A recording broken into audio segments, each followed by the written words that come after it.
நற்றுணையாவது நமசிவாயவே. இந்த காணொளியை பார்க்கக்கூடிய ஆன்றோர்கள் வாழ்விலே இருக்கக்கூடிய குறைகள் நீங்கி அனைத்தையும் தருவார் எம்பெருமான் என்று ரத்னகிரீஸ்வரரை வணங்கி நாம் ஆலய தரிசனமாக ஐயர் மலையை தரிசிக்க இருக்கின்றோம். கரூர் மாவட்டம் குளித்தலையிலிருந்து 8 கிலோமீட்டர் தொலைவில் உள்ள ஊர் ஐயர்மலை என்று அழைக்கக்கூடிய ஐவர் மலை, ரத்னகிரீஸ்வரர் கோவில், சிவமலை என்றெல்லாம் அழைக்கப்படும் இங்கே பஞ்சபாண்டவர்கள் தங்கியிருந்ததாக ஐவர் மலை வந்துட்டோம். இப்படி போகிற பஸ் எல்லாம் திண்டுக்கல் போகிற பஸ் எல்லாம் போகுது. ஐவர் மலை, குளித்தலை மாவட்டம் ஐவர் மலை வந்துட்டோம். இறங்கும் சாலையிலிருந்து 100 மீட்டர் தொலைவில் நடந்து சென்றால் அற்புதமான தீர்த்தம் குளம் நம்மை வரவேற்கிறது. இந்த குளத்திற்கு மேலே இருக்கக்கூடிய மலை அதுதான் ஐவர் மலை என்று அழைக்கக்கூடிய மலை. அழகான காட்சியுடன் விளங்கும் இம்மலை மேருமலையின் ஒரு சிகரம். சோதிலிங்க வடிவமானது, மலையே லிங்கம் என்று கருதக்கூடியது. பாருங்க, இதை தான் நாம் ஏறி செல்ல வேண்டிய, எம்பெருமானை காண தரிசனம் செல்ல வேண்டிய பாதை உங்களுக்கு அருகிலே காட்டுகிறோம். இந்த மேலே ஏறும் மலைக்கு அழகான படிகள் அமைக்கப்பட்டிருக்கின்றன.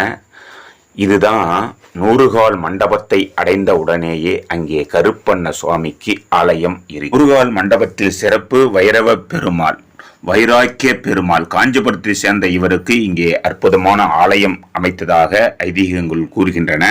அதற்கு மேலே ஏற ஆரம்பித்தால் அங்கேதான் கற்பத்தடி கருப்பு, இது உயரமான தூண் போல் இருக்கக்கூடிய பில்லி, சூனியம், செய்வினை இவற்றை போக்கக்கூடிய ஒரு தூண் போன்று இருக்கின்றது. இந்த கற்பத்தடி கருப்பிலே பாருங்க, அதுதான் பார்க்கக்கூடியதுதான் கற்பத்தடி கருப்பு. ஆலயத்தின் சார்பாக ஒருவர் வருகிறார். எலுமிச்சை பழம் வெட்டி குங்குமத்தினால் வைத்து ஆலயத்தின் சார்பாக ஒருவர் வந்து பூஜை செய்கிறார், நூலினை கட்டி. ஆலய வழிபாட்டிலே இதுதான் பில்லி, சூனியம், ஏவல், உடல் உபாதையை நீக்கி ஆரோக்கியம் தருவதாக, அவர்கள் உபாதை நீங்குவதாக ஐதீகம். இந்த ஆலயத்தை வழிபட்டுவிட்டு மலையேற செல்கிறோம். வாருங்கள், மலையேறுவோம், தரிசனத்தை காண்போம். ரத்னகிரீஸ்வரர் மேலே ஏறப்போகிறோம். இதுதான் ஐவரமலை, மேலே ஏறப்போகிறோம். முன்னொரு காலத்திலே காஞ்சிபுரத்தை சேர்ந்த மன்னர் தன் தங்கைக்கு குழந்தை பிறந்தால் தன் சிரசை தருவதாக வேண்டினார். அதன்படியே தன் சிரசை காளிக்கையாக்கினார். மலையில் சிரசும் கீழே பாதமும் அமைந்துள்ளதாக ஐதீகம். இங்கே தேனும் பாலும் மட்டுமே இவருக்கு அபிஷேகம் செய்யப்படுகிறது. எம்பெருமானின் மலையிலே பூஜை செய்தவுடன் அந்த மாலை இவருக்கு சாத்துவது இங்கு ஆலயத்தினுடைய ஒரு சிறப்பு. மலை ஏறும் பாதையிலே அனைத்து மரங்களும் காய்ந்திருக்கின்றன. கள்ளிமரம் மட்டும் இங்கே அற்புதமாக தழைத்து ஓங்கி மரமாக காட்சி தருகின்றது. நிறைய குரங்குகள் இங்கே இருக்கின்றன. அவர்கள் நாம் கையிலே ஏதேனும் எடுத்து சென்றால் அவற்றை பிடுங்கிக் கொள்ளுவார்கள். உஷாராக செல்ல வேண்டும். பாருங்க, மலையினுடைய பாதி மலையிலிருந்து கீழே தோற்றத்தை பார்க்கிறோம். நிறைய குரங்குகள் இருக்கின்றன. இது கோடை காலம் என்பதால் வழிநெடுக்க நம்மிடம் ஏதாவது கேட்டுக்கொண்டு உபத்திரம் கொடுக்கிறார்கள். கையிலே குடிக்கவோ அல்லது அருந்தவோ ஏதேனும் உணவு சாப்பிடவோ வைத்திருந்தால் அதை பைக்குள்ளே வைத்து உஷாராக செல்ல வேண்டும். இந்த மலை படிகள் உடைய 1080 படிகளை ஏறி அவரை தரிசனம் செய்ய இருக்கின்றோம். இதுதான் கீழே நம்ம பார்த்த குளம். பாதி மலையிலிருந்து கீழே நாம் பார்த்துவிட்டு வந்த பகுதியையும் அந்த குளத்தையும் நாம் பார்த்து ரசிக்கின்றோம். ஒரு பாதி மலையை அடைந்து விட்டோம். இங்கே பாருங்க, அடியேனுடன் பைரவர் எங்கிருந்து வந்தார் என்று தெரியவில்லை, அடியேனோடு வருகிறது. இங்கே ரோப்காட் வசதி செய்யப்பட்டுள்ளது, இன்னும் அது பயன்பாட்டிற்கு வரவில்லை. சப்த கன்னியர் ஆலயம் பாருங்க, இந்த இடத்துல இருந்து கொஞ்சம் மேலே ஏறின உடனே சப்த கன்னியர் ஆலயத்தை நாம் தரிசிக்க இருக்கிறோம். இந்த பாறையினுடைய சந்திலே கீழே தான் சப்தகன்னியர் ஆலயம். இந்த மலையை வேறு ஒரு சிறப்பாக இருக்கக்கூடியது, காவிரியின் காவிரி தலமாக இருக்கக்கூடிய இது பஞ்ச பாண்டவர்கள் இங்கே வந்து இம்மலையிலே ஒரு வருடம் தங்கி இருந்ததாக ஐதீகம் கூறுகின்றது. அவர்கள் கால்பட்ட இந்த மலையிலே நாமும் தரிசனம் செய்வோம். பாருங்க, நாமும் அவர்களுடைய புண்ணியத்தை பெறும் ஒரு பாக்கியம் கிடைப்பதாக நம்புவோம். இங்கே விநாயகருக்கு அந்த சப்த கன்னியர் ஆலயத்திற்கு அனைத்திற்கும் ஒரு சிலை வடிவிலே பாறைக்கு கீழே குகையாக இருக்கக்கூடிய இங்கே அற்புதமாக ஒரு ஆலயம் போன்று இருக்கின்றது. இவற்றை தரிசனம் செய்து கொண்டு மேலும் மலையேறினால் முதலில் ஆலயத்தை அடைந்து விட்டோம் என்பதற்கு விநாயகர் பெருமான் ஆலயம் தரிசனம் கொடுக்கின்றது. இங்கே இந்த சப்த கன்னியர்கள் இங்கே இருந்து எம்பெருமானை வணங்கி அவர்கள் தன் பாவங்களை போக்கி புண்ணியத்தை அடைந்ததாக ஐதீகம் கூறுகின்றது. ஒரு குகை போன்று இருக்கக்கூடிய இவற்றை தரிசனம் செய்து கொண்டு மேலே ஏறினால் அற்புதமான விநாயகர் ஆலயம். 5 கரத்தனை யானை முகத்தனை இந்தில் இளம்பீரை போலும் எயிற்றனை நந்தி மகன் தன்னை ஞான கொழுந்தினை புந்தியில் வைத்தடி போற்றுகின்றேனே. பாருங்க, அந்த விநாயகர் ஆலயத்திலே இருந்து கீழே இருக்கக்கூடிய அந்த ஊரை பார்க்குறோம், ஏறி வந்த பாதையை பார்க்குறோம். 5 கரத்தை உடைய எம்பெருமான், யானை முகத்தை உடைய எம்பெருமான், நமக்கு ஞானத்திற்கு அதிபதியாக இருக்கக்கூடிய எம்பெருமான் நமக்கு எல்லாம் தருவான். ஓம் விக்னேஸ்வராய நம. ஓம் கணபதியே வாழ்க வாழ்க. ஓம் சச்சிதானந்தம் வாழ்க வாழ்க. ஓம் சர்க்குருநாதர் வாழ்க வாழ்க. இவரை தரிசனம் செய்து கொண்டு கொஞ்சம் மேலே ஏறினால் ஒரு 1000-900 வருடம் பழமையாக இருக்கக்கூடிய இந்த ஆலயத்திற்கே உரித்தான இங்கே ரோப்காட் வசதியும் செய்து இன்னும் பயன்பாட்டிற்கு வராமல் அது இருக்கின்றது. ரோப்காட் வசதியிலேயும் மலையை ஏறி வரலாம். ஆலயத்தினுடைய மேற்பகுதிக்கு வந்துவிட்டோம் என்பதை தெரிவிப்பதற்கு ரத்னகிரீஸ்வரர் உடனுரை தாயார் கரும்பார் குழலினுடைய ஒரு அழகான ஆர்ச்சி நம்மை வரவேற்கிறது. இதுதான் ஸ்தல விருட்சமாக இருக்கக்கூடிய வேம்பு மரம். மலையே நந்தியாக, மலையே சிவமாக தெரியும் மலை, அற்புதமான மலை. பாறைகளினால் ஆன இந்த மலையிலே இந்த ஆலயத்தினுடைய தலவிருட்சம் வேம்பு மரம் என்று பார்த்தோம். இது ஒரு 900 ஆண்டுகள் பழமையான முற்பட்ட வேம்பு மரம் என்பதற்கு பல சாட்சிகள் இருப்பதாக இங்கே இருக்கக்கூடிய அர்ச்சகர்கள் தெரிவிக்கிறார்கள். இந்த தலவிருட்சத்தை நாம் தரிசனம் செய்யக்கூடிய அந்த வேளையிலே அழகாக தேரையர் சித்தர் மந்த பொறுமலுடன் மல்லாடும் வேதி வகை வந்த கணுச்சூளை வன்கிருமி தொந்தம் எல்லாம் கூப்பிக்கரம் குவித்து கொண்டாடும் இப்புவியில் வேப்பிலையின் நற்குணத்தை சொல்.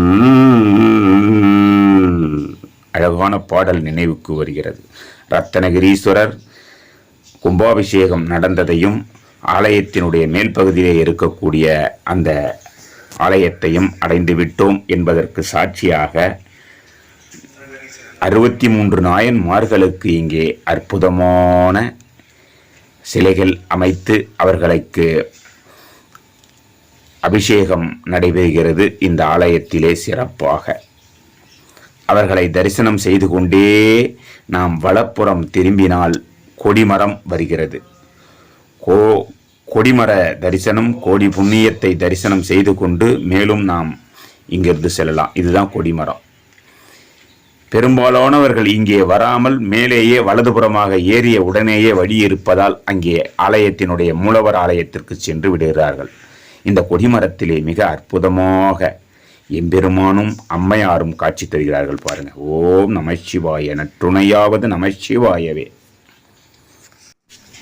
நந்தி எம்பெருமானை நாம் தரிசிக்கின்றோம். கொடிமரத்தின் அருகிலே இருக்கக்கூடிய எம்பெருமான். இதிலே இருந்து இடதுபுறமாக சுற்றி குகையிலே குடைந்து இருக்கக்கூடிய பாறைகளாலான இந்த ஆலயத்தை தான் நாம் தரிசனம் செய்கிறோம். இந்த ஆலயம் குளித்தலையிலிருந்து மணப்பாறை செல்லும் வழியில் கரூரிலிருந்து 40 கிலோமீட்டர் தூரத்திலும், குளித்தலையிலிருந்து 8 கிலோமீட்டர் தூரத்திலும், திருச்சியிலிருந்து 44 கிலோமீட்டர் தூரத்திலும், மணப்பாறையிலிருந்து 40 கிலோமீட்டர் தூரத்திலும் அமைந்துள்ளது. மேல் பிரகாரத்திலிருந்து நாம் அந்த ஸ்தல விருட்சமாக இருக்கக்கூடிய வேம்பு மரத்தை பார்க்கின்றோம். கீழ் இருந்துதான் நாம் வந்தோம் என்பதை உங்களுக்கு இங்கே தான் நாம் மேல் பிரகாரத்திலிருந்து இப்போ எடுத்திருக்கிறோம். இன்னும் மேலே ஏறி சென்றால் தான் ஆலயம் வருகிறது.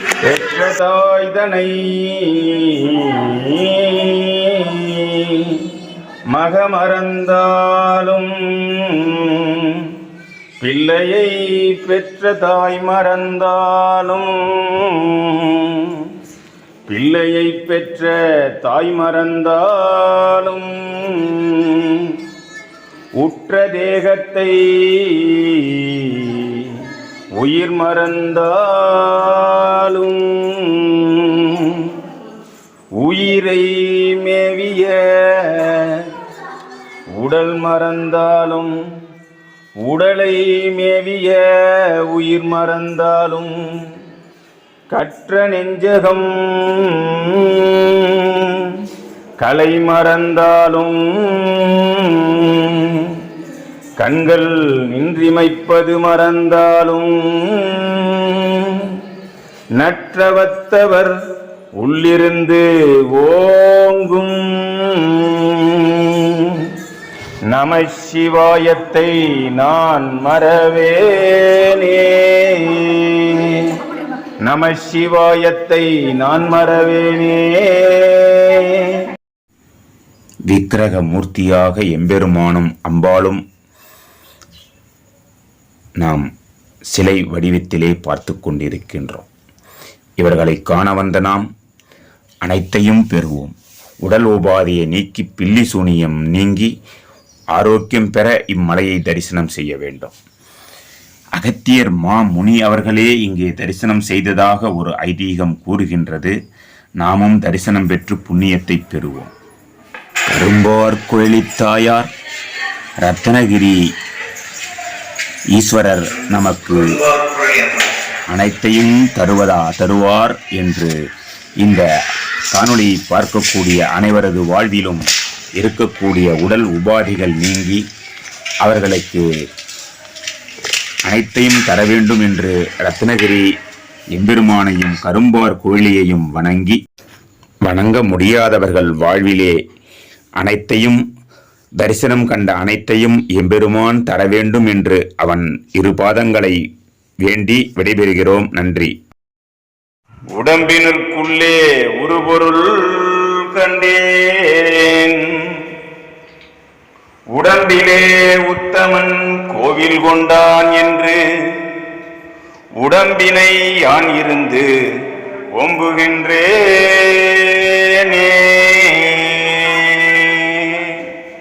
அம்பாள் சந்நிதி. சிவ சிவ என்றிட தீவினை மாலும், சிவ சிவ என்றிட தீவினை மாலும், சிவ சிவ என்றிட தேவரும் ஆவர். சிவ சிவ என்ன சிவகதிதானே. உடம்பால் அழியில் உயிரால் அழிவர், திடம்படமை ஞானம் சேரவும் மாட்டார். உடம்பை வளர்க்கும் உபாயம் அறிந்தேன், உடம்பை உயிர் வளர்த்தேனே. உடம்பை வளர்த்தேன், உயிர் வளர்த்தேனே. உடம்பை வளர்த்தேன், உயிர் வளர்த்தேனே. இதனோடு தொடர்புடைய திரு ஈங்கோய் மலை மாலையில் தரிசனம் காணொளியிலே சந்திப்போம். நற்றுணையாவது நமசிவாயவே.